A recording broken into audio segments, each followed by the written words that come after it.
ba tayo pwede? Sa Batangas Sigoto. Dito, sinigang na magnet ang tawagan, no? Sinigang.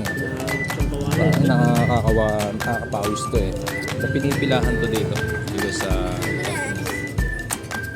titikman natin kung masarap nga ito.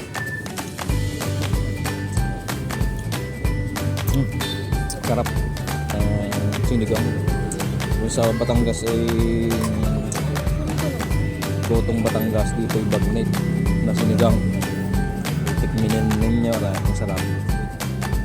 Ang subo sa inyo.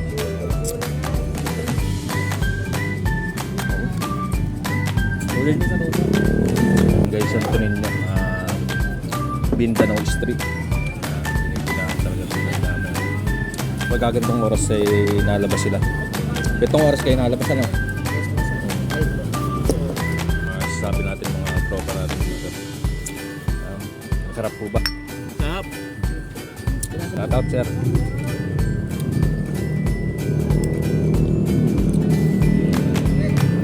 Pagka gusto ko yung pumunta rito, ito lang yan sa Mindanao Street, Santol, Quezon City. Basta na kayo dito, talagang masarap. Meron din silang mga sisig dito, sisig. Saka yung hindi na pwede natin magbitin. Masarap din yung sisig nila, natin ko na rin yun sa araw. Talagang sulit na sulit. Pero pagkatapos mo naman rice, 100 pesos. Tapos ito, pagka ano lang, halagang 65 pesos lang may kami lang. Pwede na rin, sulit na rin. Kaya punta na kayo dito. Pipila rin siyempre kayo dito. Pipila rin na rin. Kaya punta na kayo dito. Shoutout sa inyo lahat. Yung rice po yan, 120 na. Yung soft drinks na 120 po. nakailang ka na ng talo. Nakailang ka na ng kanin. Sara, uwi dito lang din. Lapit lang sir, doon lang kami sa Santol. Marami mga pinipilahan. Nakakalimot. Bahala na kayo kung anong gusto nyo limutin. Basta nakakalimot pag natin dito. Taut-taut. Habang makain.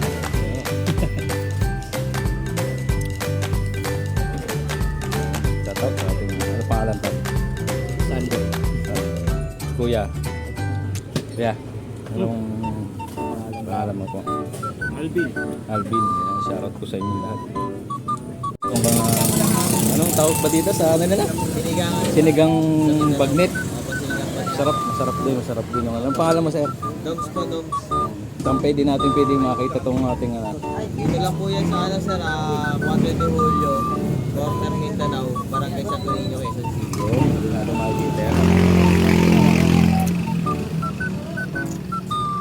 Grabe, nakakapawis. Sarap, ayos. Salamat, sir. Sige pa, salamat. Okay, shoutout sa mga bago nating followers. Maraming salamat. God bless sa atin.